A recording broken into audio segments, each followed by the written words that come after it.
Good evening, good afternoon, good morning, or whenever you happen to be listening to this. Welcome to the Film Relist Podcast, the film and TV podcast from a complete nobody. That is hopefully for somebody. On this week's episode, I will be reviewing The Star Beast, the first of the Doctor Who 60th anniversary specials, and part 1 of season 2 of Invincible.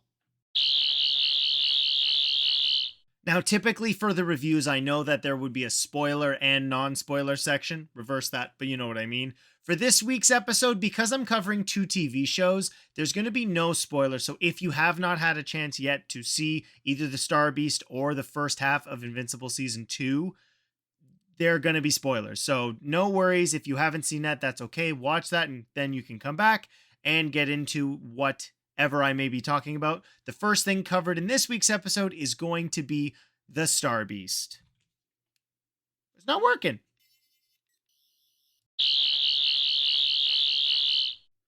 Now, we are talking The Star Beast, the first of the Doctor Who 60th anniversary specials. Spoilers, as mentioned already. Now, I'm a little bit of a Doctor Who fan. I don't know if you can tell that all about me. I may or may not have several sonic screwdrivers.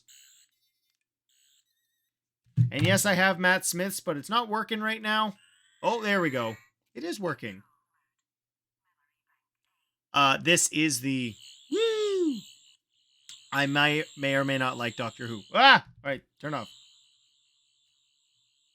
I'm going to turn that off. There we go. Don't know if you could hear any of that. But regardless, I was very much looking forward to this. Of course, the Star Beast marks the return of Russell T Davies, helming Doctor Who, the much anticipated 60th anniversary, which also marked the return of David Tennant and Catherine Tate. The Star Beast, of course, was an adaptation of a comic from, what is the era? I should have looked this up. It's from a comic from Pat Mills and Dave Gibbons. Now, I've mentioned this, I believe, on my Power Rangers Once and Always review, so you can go back and listen to that. Also covering nostalgia-based TV shows. I was nervous for that. One of the elements that I really appreciated about the Day of the Doctor is that the Day of the Doctor managed to be respectful to classic Doctor Who while also being a celebration of the modern era, that being from Christopher Eccleston all the way through to Matt Smith, and then even teasing the future with Peter Capaldi. But also having a short that had to do with Paul McGann, who kind of lives in the middle in terms of eras. And while I don't think that was necessarily addressed in my concern, I have to say that I thought The Star Beast was absolutely phenomenal. There has been criticism for elements of content within the specific story, but from start to end, one of the elements that is abundantly clear when starting this episode, I did manage to watch it on my 4K TV because I did see that on Disney Plus, as I do not live in the United Kingdom, that the show was available in 4K, so that was something that I was really looking forward to. And you can absolutely see the quality on the screen. This looks much more like a premium television as opposed to something that was made with a smaller budget. According to reports that I've been able to find, there's about $10 million now going into each and every episode of Doctor Who, which for context, that's relevant to something like, or similar to something like Game of Thrones, which is insane to think about what the BBC might have been spending on Doctor Who before. And the mystery of why the 14th Doctor looks exactly the same as the 10th Doctor is referenced and discussed in this episode. Russell T Davies has gone on record saying that that is going to be a mystery that encapsulates all 3 of the specials. In this one in particular, I liked how the focus was particularly on his relationship with Donna. And the back and forth between Catherine Tate and David Tennant has always been phenomenal. For most, she is the best companion of the modern era of Doctor Who. She's certainly one of my favorites. And I like how we got to explore Donna's character without the Doctor involved. She is an advocate for trans rights, particularly with her daughter Rose. Of course, that being a reference to Rose Tyler. Now, I was a little interested to see that didn't that did not come up at all with Rose's choice of name. And one of the elements that I love so much particularly is Donna's relationship with Rose is so pure and so honest. And you do get to see at the same time from Donna's mom, somebody who is struggling with making sure they're doing the right thing when communicating with somebody who is trans. Of course, everyone is going to have different experiences when it comes to dealing with anybody who is LGBTQ plus, or also twin spirit.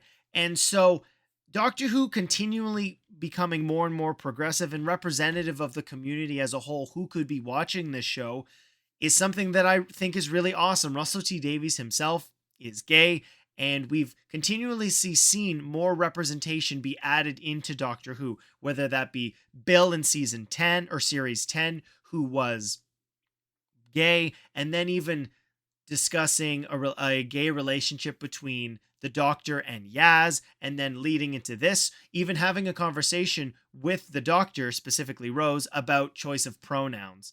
And the fact that that element on Rose feeling almost incomplete and it being an element of the story, I thought the integration to that was absolutely phenomenal. Of course, Donna has forgotten who the Doctor is because he erased her memory because of the meta crisis of her absorbing all of that Time Lord energy at the end of, I think it's Journey's End, if I remember correctly.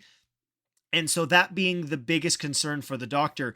And you're probably wondering, what is it like to see David Tennant play the Doctor again? He is my personal favorite. His sonic screwdriver is my personal favorite design. I have ordered the 14th Doctor sonic screwdriver.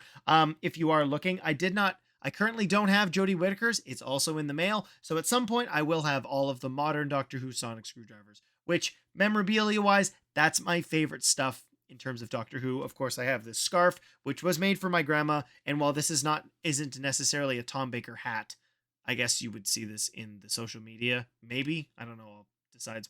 Depends what I've posted for this. This is an Indiana Jones fedora, so not necessarily the same, but I think it completes the look. And I also have a Doctor Who T-shirt that has all the last names up until Jodie Whittaker. But that's neither here nor there. Let's get back into the episode.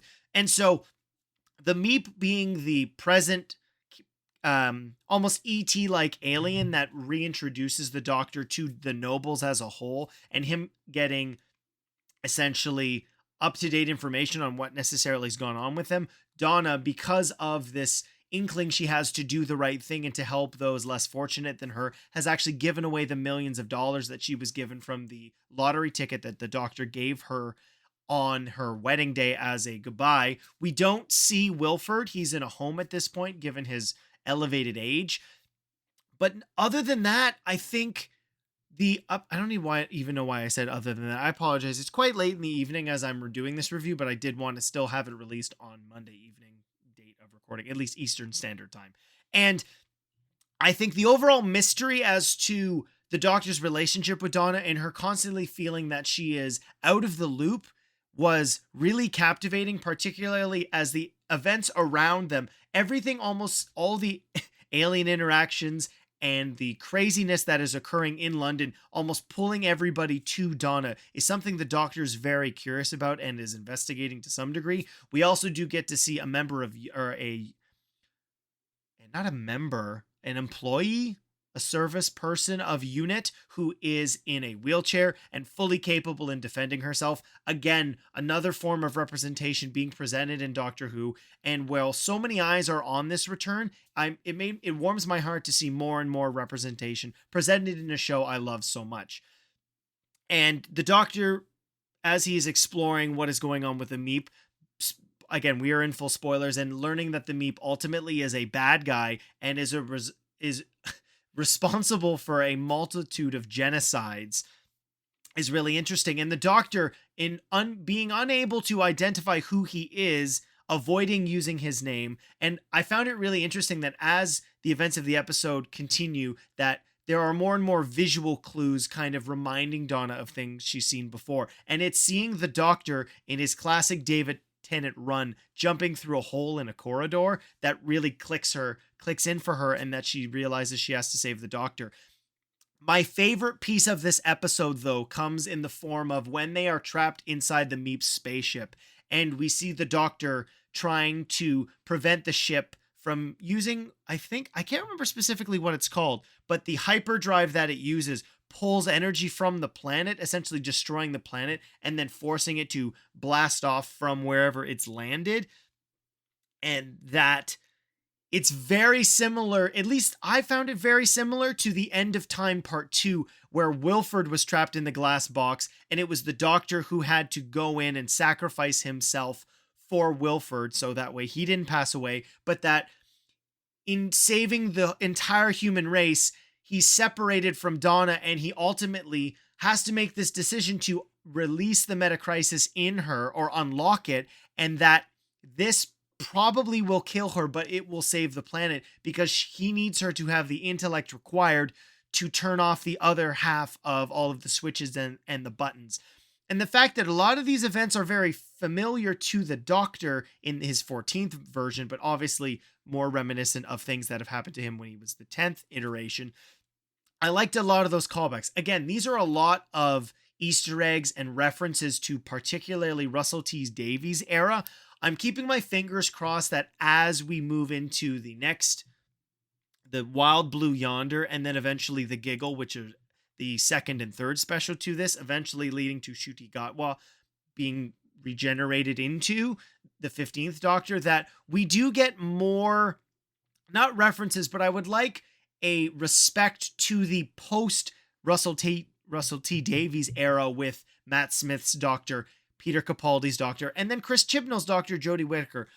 As much as this is a fantastic revival of a particular version of Doctor Who, I think it would be disrespectful to ignore the past 13 years that was made without Russell T Davies. It's elements of that are in the Day of the Doctor that still really hold up as one of my favorite episodes of the show, period.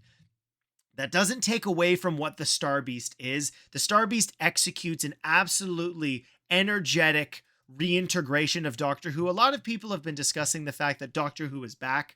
And yeah, Doctor Who is back in general. Power of the Doctor came out almost over a year ago at this point, and while this is certainly more familiar Doctor Who, I don't think at all it dismisses what came before it, particularly with the Jodie Whittaker era. There was a particular joke that I really did like, which is he uses the psychic paper and it says Mistress of Transportation and forcing it to catch up.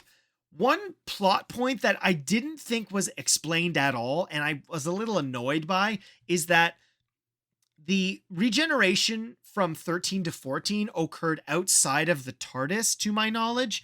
And so the actual TARDIS should not change its appearance. But while everything is happening, it does. Don't get me wrong. I absolutely love the new design. It is a incredible reimagination of essentially the original design of the Doctor with the round glowy things, which is a great reference to classic Doctor Who and is a line in the Day of the Doctor. So there are elements that talk to other non-Russell T Davies stuff, but I am really hoping that we get more. Regardless of that being the case, I'm trying to judge this on what it is and what it's not. While I would love, as I've said, for this to be a incredible anniversary for all 60 years, the episode on its own is phenomenal. I love the fact that we worked in the meta crisis, and the reason that Donna was able to survive the influx of Time Lord energy is because she had a daughter. And one of the elements that's so cool is based on when the meta crisis is unlocking, we see Donna yelling binary, binary, and eventually it cutting to Rose, who says non-binary, of course, being neither she or he. And as a result, the sharing of the Time Lord energy, it was resulted in Donna being able to survive with all that energy inside of her, and ultimately unlocking who Rose truly is. And again, just based on the way that the episode presents it, that was the missing piece of who Rose thought she was. And eventually the two of them are able to release that energy and get back to who they truly are. And so as a whole, including that in the episode and it being a vital part of the story, as somebody who has limited exposure to the trans community in general, I think it's incredible that it's becoming an integral part of Donna's story, and that representation is not just there for the sake of, that we get well-rounded characters and moving forward. I'm hoping we get to see more from Rose Noble, and given how Donna is of course a vital part of the next 2 episodes of this, I would be surprised if that's not the case. Now, we do know that with Into the Blue Yonder, it is in space, but based on things we've seen from the Giggle, we do know that it does take place back in London, and I'm very much looking forward to seeing what Neil Patrick Harris does as the returning villain of the Toyman. I'm really glad to see David Tennant back as the Doctor, but ultimately, I hope that the mystery to this is just as captivating as his return. That will do it for my review of The Star Beast. Let me know what you thought about it on Twitter, directly myself, or the Film Realist podcast Twitter thread, or threads, or all the other social medias. I don't want to waste any more time. Not that I think I did waste time, but don't want to waste any more of your time. Let's get into the remaining part of Invincible Season 2. So for this Invincible Season 2 Part 1 review, I'm going to mostly talk about episodes 2, 3, and 4. If you want to know my thoughts on the first episode, I did cover the premiere in my Gen V review. Not that they were the same thing, but I started that episode has 2 Amazon or Prime Video pieces of content coverage. This sentence is terrible and I apologize. But regardless, I did cover the premiere in an episode that came out on November 6th, date of recording. And so you can check out my thoughts on the premiere there. Anyways, back to episodes 2, 3, and 4. This show manages to integrate so many different storylines. Now, I'm only really going to address the ones that are mostly answered to some degree in this. One of the elements that I did mention in the premiere episode is what this show has done when it's discussed Mark's trauma. And that certainly is what his main character motivation is for the first 4 episodes, not being able to stop his dad from killing thousands of people in the first season, and that being the weight on his shoulders that is affecting all the relationships that he has, particularly with even developing one with Cecil, and that being the result of him working for Cecil and being essentially a hero for hire from Cecil, not in terms of financial status. But I really like that in particular, and it affects all the other relationships that he has. I do like one thing we don't really get to see in a lot of superhero projects is him having a positive relationship with his girlfriend Amber, who seems fully supportive of his position as a superhero. And on the flip side, where Mark is clearly suffering from the fact that his dad has left and his mom is still dealing with some post-traumatic stress from Nolan ultimately revealing that he never viewed her as a loving partner, but more as a pet, we get to see Eve's relationship, or Eve, and the fact that she's trying to do all these things, but still is ultimately not prepared or well set up to do the right things when it comes down to the specific details. I really like that she goes out of her way to help with the reconstruction of Chicago, but ultimately, due to the fact that she's not an engineer or an architect and was unaware of the actual quality of the foundation of the land around that the structures that she did reassemble ultimately failed due to things that she was unaware of. And while obviously her dad is an absolute piece of garbage and she is constantly trying to do the right thing, I think him pointing out for the fact that she does not have all the answers, because at this point they are still not minors. I guess they would be legal adults if they're 18, but they don't know everything. And that particular point in your life, having been around, grown up through that, I think that is something healthy. Regardless of how he approaches it, it is a fact that she does not know everything, even though she has these molecular manipulative abilities. And she does feel kind of lost in where she's supposed to go because she has not been successful in the areas that she has wanted to. One of the elements that I think is most interesting in this season in particular is we obviously got this massive tease of the multiverse in the first episode, and that gets, for the most part, pushed to the side, which I know I was quite hesitant about multiverse content being used overused in general.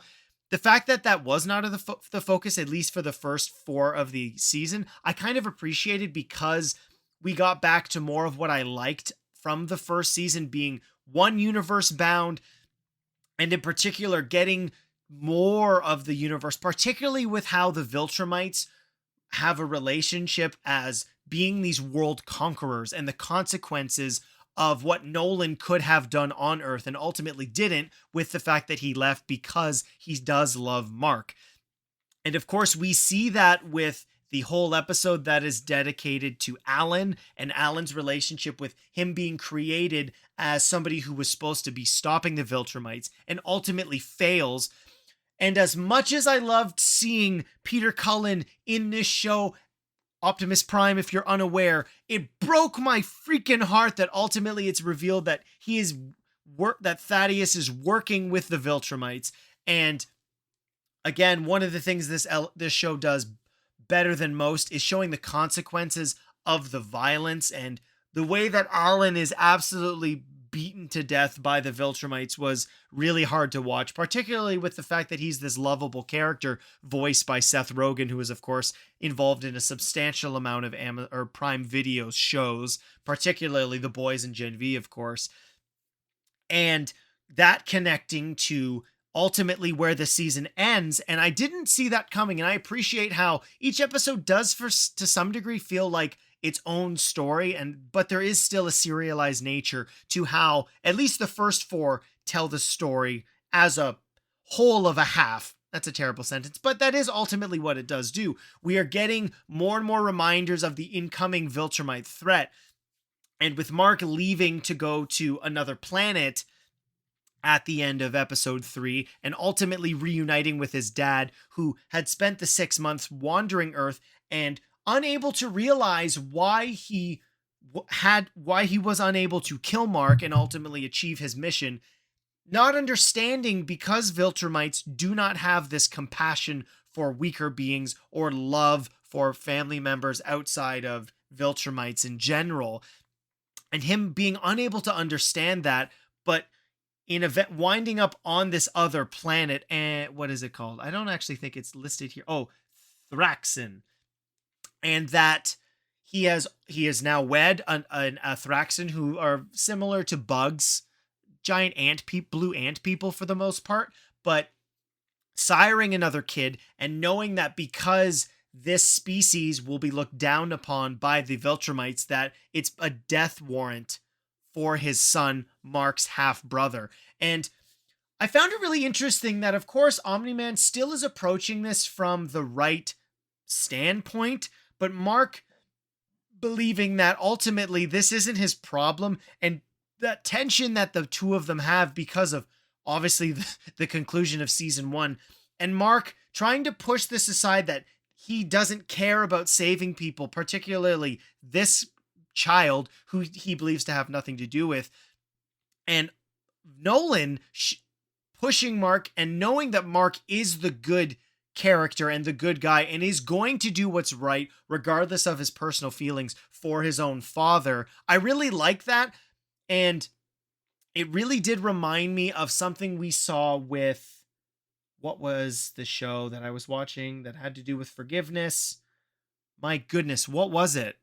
Oh, sorry. So spoilers for Spider-Man. That's it, reminiscent of Miles's relationship with Mr. Negative, and that I'm not going to forgive you, but I have to move on because what I've done in holding down this hatred for you has prevented me from moving forward with my life, being resentful of something that happened in the past. And while I don't think necessarily that Mark does this, one thing that is certainly connected to the whole multiverse of evil Invincible that we did see at the beginning, and this is what I'm most curious about. Again, I have never actually watched or read the comics, so I don't necessarily know where it's going, but seeing certain things teased in particular, which is that Nolan is of course a brutal fighter and he's going to fight to kill. We've seen that through all of the first season, and we do see that in season 2 when the Viltrumites do show up to kill Mark's half-brother, that Mark is losing his fight to the Viltrumites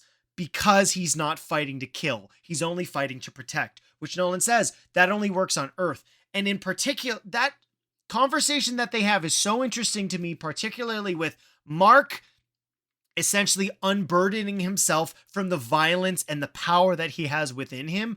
Certainly leads me to believe that that's going to come up later, if not be somewhat of a metaphor for the dark version of Invincible that clearly did do that with his own father on Sterling K. Brown's Earth, where both of them went bad and they did destroy the whole, or not destroy, but take over the whole planet. I'm really curious to see how that comes for, or how that is connected to what we see moving forward. Ultimately, Nolan being mortally injured, if not nearly dead, by getting his spine broken by Green Lantern's Phil Lamar, and Mark also being significantly injured. He is invincible, but he always gets beat up so much. And the fact that we see the Viltrumite, some form of the Viltrumite leadership, voiced by another DCAU alumni, Clancy Brown, saying, listen, I've seen what you're capable of. I'm going to give you two options. You can go back to Earth and we'll see you there at some point and destroy the planet.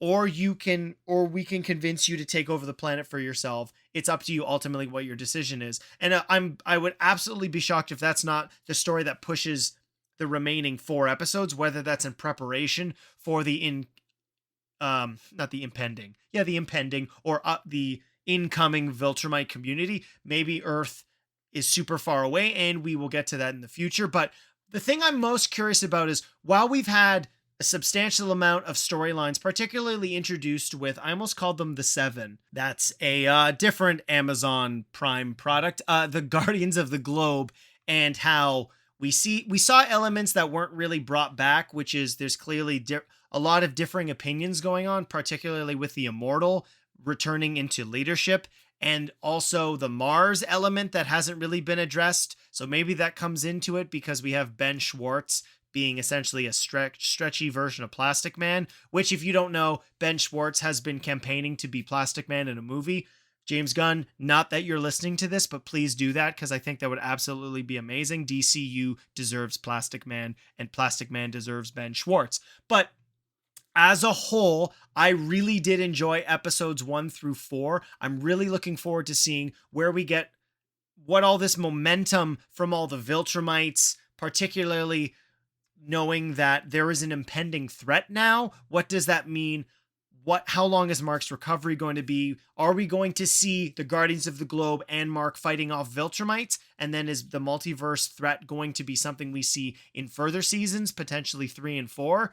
I have no idea, but needless to say, Amazon Prime or Prime Video is killing it with Invincible. It is one of my favorite superhero properties, and it potentially might be yours. Let me know what you thought of Invincible Season 2 Part 1, which was really short because we only got 4 hours, and I'm a little disappointed by that. We don't really have a date yet. It just says the last 4 are to debut in early 2024. Are you going to watch episodes 1 to 4, or are you going to wait till you can watch episodes 1 through 8? Let me know in the comments or on Twitter. That will do it for my Invincible review. I thought it was incredible. I'm really lucky to have been able to review 2 awesome pieces of television, and I'm going to let you know what I'm going to be reviewing next week.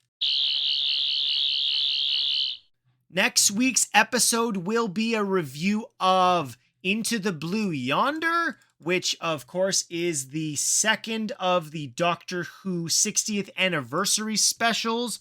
I'm not necessarily sure what else is going to be encapsulated in that episode. Something else may come up. Who's to say? I'm not sure. But regardless, follow the social medias: Threads, Hive, Vero, Facebook, Twitter. Podcast news is always there. Twitter's or X is probably the best. So if you're not following me yet there, you can follow me there. And if you have any comments or questions about the show, feel free to send them to the podcast or my personal one. That's also okay. New thing we're starting, which is if you answered comments in the episodes, I'm going to address them and react to them here on on the Hunger Games, the Ballad of Songbirds and Snakes review. Scotty Cameron, you're continuing to nailing this. I appreciate you. The question was, what is your favorite YA or young adult franchise? Scotty Cameron's response was, I might have to say Spider-Man if it counts as a YA franchise. Google thinks it does. I would say Invincible, but I'd hardly say it's a franchise. P.S. Yes, I've read the Invincible comics. Well, you know what? Spider-Man, particularly in his more MCU era, I would say is more YA, but regardless, mine's probably Harry Potter. I know that's maybe not great to say in the current climate, but when those books came out and those films, they were absolutely incredible, and the books and original films hold a special place in my heart. And then on the Napoleon review, the question of that episode was, what is your favorite Ridley Scott film? Scotty Cameron again said Alien. That's an absolutely incredible film. I don't know what mine would be. At this point, it's probably Blade Runner. Yeah, it's probably Blade Runner right now. So Scotty Cameron, thanks so much for answering those episodes, or answering those questions in those episodes. You can answer these questions baked into the episode listed on Spotify. Again, please leave a review or a star rating on your preferred podcast listening platform. That will do it for this week's episode of The Film Realist. I am Kyle Naranya, host of the show. I hope you enjoyed being a film realist with me, and I hope to see you on the next one.